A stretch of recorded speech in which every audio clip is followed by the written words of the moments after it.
खबर है झारखंड से। रांची के पूजा पंडालों में no mask no entry, social distancing का भी होगा पालन। राजधानी रांची में दुर्गा पूजा को लेकर झारखंड सरकार द्वारा जारी पूजा गाइडलाइंस को सख्ती से पालन करने के प्रति गंभीर है। कोरोना संक्रमण की रोकथाम को ध्यान में रखकर सरकार द्वारा जारी गाइडलाइंस को विभिन्न दुर्गा पूजा समिति के सदस्य अनिवार्य रूप से पालन करना शुरू कर दिया है। इस बार पूजा पंडालों में आने वाले श्रद्धालुओं को बिना मास्क पहने पंडाल में प्रवेश नहीं करने दिया जाएगा। वहीं सोशल डिस्टेंसिंग पर भी विशेष जोर रहेगा। रांची जिला दुर्गा पूजा समिति के अध्यक्ष अशोक पुरोहित एवं संयोजक मुनचुन राय ने कहा कि सभी पंडालों में बिना मास्क एवं बिना सुरक्षित दूरी के पंडालों में प्रवेश वर्जित रहेगा। जिला समिति के स्पष्ट कहना है कि श्रद्धालुओं की सुरक्षा हमारी पहली प्राथमिकता होगी। अगर किसी पंडाल में अधिक भीड़ हो जाती है तो पंडालों का मुख्य प्रवेश द्वार बंद कर दिया जाएगा एवं सिर्फ ऑनलाइन दर्शन की व्यवस्था रहेगी। पूजा गाइडलाइंस को कड़ाई से पालन करने के लिए बिहार क्लब ने रांची महानगर श्री दुर्गा पूजा समिति की बैठक में शामिल हुए सदस्य 6 से इंटर व 9 से मैट्रिक संपूरक परीक्षा होगी शुरू। झारखंड एकेडमिक काउंसिल ने शनिवार को मैट्रिक व इंटर संपूरक परीक्षा समेत मदरसा मध्यमा व इंटरमीडिएट वोकेशनल परीक्षा की तिथि घोषित कर दी। मदरसा मध्यमा व इंटरमीडिएट वोकेशनल की परीक्षा 28 अक्टूबर से शुरू होगी। इंटरमीडिएट वोकेशनल की परीक्षा 5 नवंबर तक, मदरसा की परीक्षा 7 नवंबर तक, वही मध्यमा की परीक्षा 9 नवंबर तक होगी। वही इंटरमीडिएट संपूरक परीक्षा 6 नवंबर से शुरू होगी और 13 नवंबर तक चलेगी। वही मैट्रिक की परीक्षा 9 नवंबर से शुरू होगी। परीक्षा 2 पाली में ली जाएगी। इंटरमीडिएट के परीक्षार्थियों को प्रवेश पत्र 30 अक्टूबर से व मैट्रिक की परीक्षाओं का प्रवेश पत्र 1 नवंबर से डाउनलोड होगा।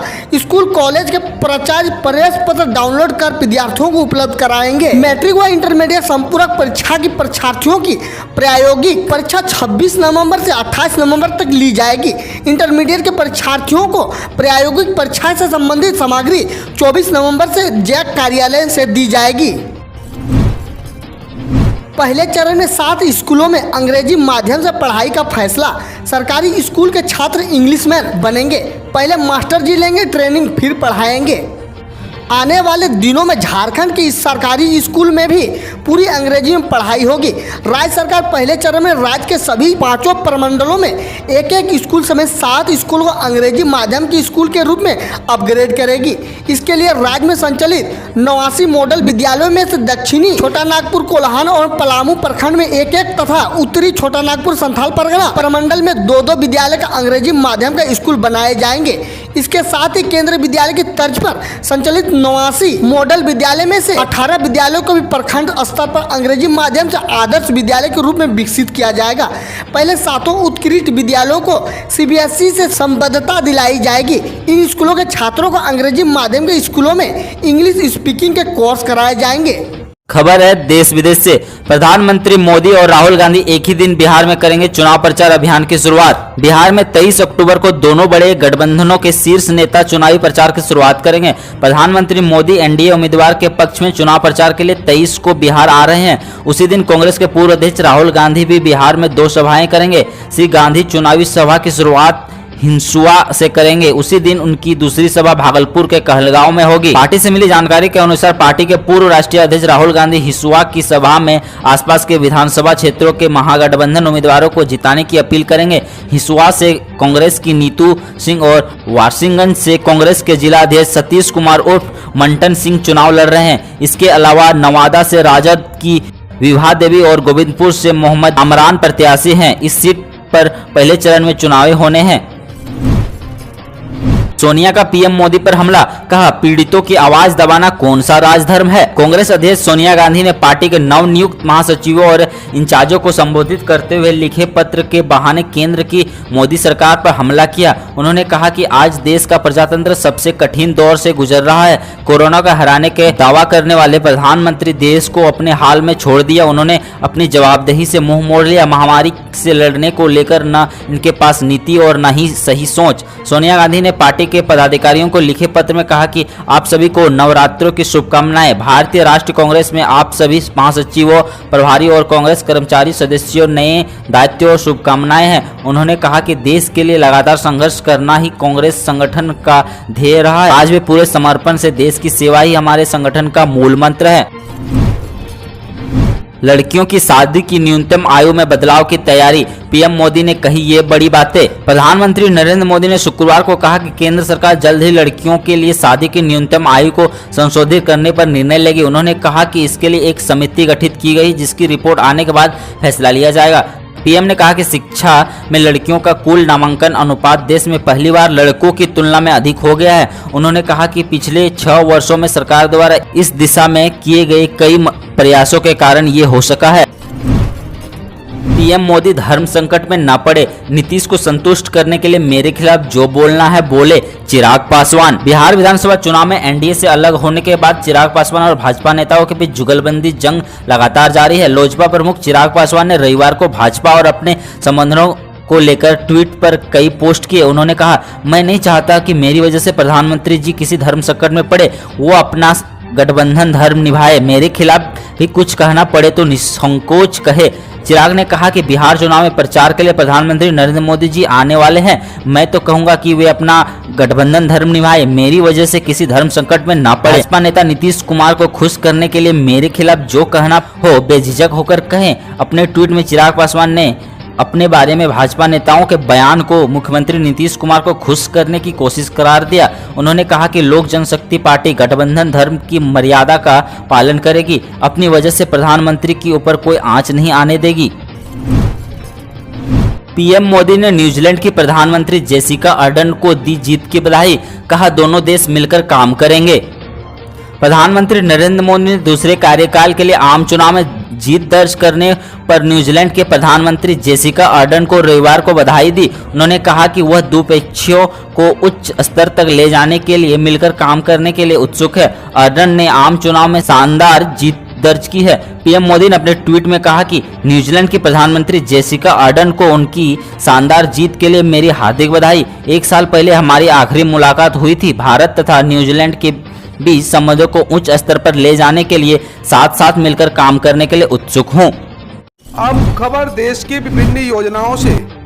प्रधानमंत्री जनधन योजना के खाता धारकों में 55% महिलाएं। प्रधानमंत्री जनधन योजना के तहत आधे से ज्यादा यानी लगभग 55% खाताधारक महिलाएं हैं। सूचना के अधिकार के तहत मांगी गई जानकारी से यह आंकड़ा मिला है। हालांकि महिलाओं और पुरुषों के खातों में जमा को लेकर कोई आंकड़ा नहीं दिया गया है। मध्य प्रदेश के सूचना का अधिकार लगाने वाले कार्यकर्ता चंद्रशेखर गौड़ को सरकार की ओर से दिए गए जवाब में कहा गया है कि 9 सितंबर 2020 तक PMJDY के तहत कुल 40.63 करोड़ खाते में इनमें से 22.44 करोड़ खाते महिलाएं के और 18.19 करोड़ खाते पुरुष के थे। बिहार स्टेट परीक्षा 2019 आंसर की हुई जारी। 20 अक्टूबर तक कर सकते हैं ऑब्जेक्शन। बिहार राज्य परीक्षा बोर्ड ने राज्य शिक्षक प्रवेश परीक्षा की आंसर की रिलीज कर दी है। कैंडिडेट इसे आधिकारिक वेबसाइट biharboardonline.com पर चेक कर सकते हैं। जो कैंडिडेट परीक्षा में शामिल हुए थे वे आंसर की से अपने उत्तरों की जांच कर सकते हैं। इसकी अंतिम तारीख 20 अक्टूबर है। ऑब्जेक्शन करने की प्रक्रिया नीचे बताई गई है। बता दें कि यह आंसर की सितंबर की परीक्षा के लिए जारी की गई है। अंतिम तारीख के बाद ऑब्जेक्शन करने की सुविधा कैंडिडेट को नहीं दी जाएगी।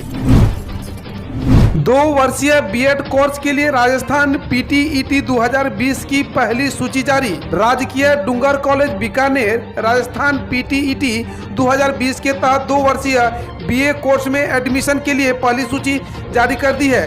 पहली सूची के अभ्यर्थी को 22,000 रुपये काउंसलिंग फीस जमा कराने होंगे। आखिरी तारीख 23 अक्टूबर 2020 है, जबकि महाविद्यालय में रिपोर्टिंग की आखिरी तारीख 24 अक्टूबर 2020 है। DCB की आधिकारिक वेबसाइट 2 वर्षीय बीएड कोर्स के लिए कॉलेज अलॉटमेंट की पहली सूची PTED2020.com पर देखा जा सकता है। DU एडमिशन 2020 दूसरी कटअप आज से एडमिशन, सामान्य वर्ग के लिए कम मौके। दिल्ली विश्वविद्यालय की दूसरी कट ऑफ के लिए आज से एडमिशन शुरू होंगे। इससे पहले डीयू के कॉलेज ने पहली कट ऑफ में हुई रिकॉर्ड दाखिले के बाद मामूली कमी के साथ दूसरी कट ऑफ शनिवार को निकाली। कई कॉलेजों ने प्रमुख विषयों की कट ऑफ में 0.25 से 0.5% तो कुछ ने अधिकतम 1% की कमी की है। सोने के आयात में आई तगड़ी गिरावट, 50,000 करोड़ के करीब पहुंचा आंकड़ा। सोने का आयात चालू वित्त वर्ष की पहली छमाही के दौरान 57% घटकर 6.8 अरब डॉलर या 50,658 करोड़ रुपये रहा। वाणिज्य मंत्रालय के आंकड़ों से यह जानकारी मिली है। कोविड-19 महामारी के बीच मांग में गिरावट के चलते सोने के आयात में कमी आई है। उल्लेखनीय है कि सोने का आयात देश के चालू खाते के घाटे को प्रभावित करता है। सरकार की इस योजना में अब अगले साल तक मिलेगा बेरोजगारी भत्ता। अटल बीमित व्यक्ति कल्याण योजना के तहत कर्मचारी राज्य बीमा निगम ने बेरोजगार हो चुके कर्मचारियों को मिलने वाले लाभ का समय बढ़ा दिया है। ESIC इसे साल 2021 के 30 जून तक बढ़ाने का फैसला किया है। यह योजना 2 साल पहले पायलट बेसिक पर शुरू की गई थी। योजना सिर्फ 2 के लिए ही शुरू की गई थी। ESIC की इस स्कीम के तहत कर्मचारियों को अनएम्प्लॉयमेंट बेनिफिट मिलता है। अब ताजा अपडेट रेलवे से।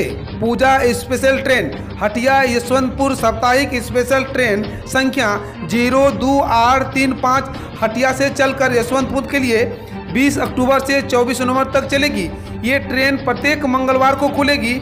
वहीं ट्रेन संख्या 02834 यशवंतपुर से चलकर हटिया के लिए 23 अक्टूबर से 27 नवंबर तक चलेगी। ये ट्रेन प्रत्येक शुक्रवार को चलेगी। हटिया लोकमान्य तिलक टर्मिनस साप्ताहिक स्पेशल ट्रेन संख्या 02812 हटिया से 23 अक्टूबर से 27 नवंबर तक लोकमान्य तिलक टर्मिनस रवाना होगी।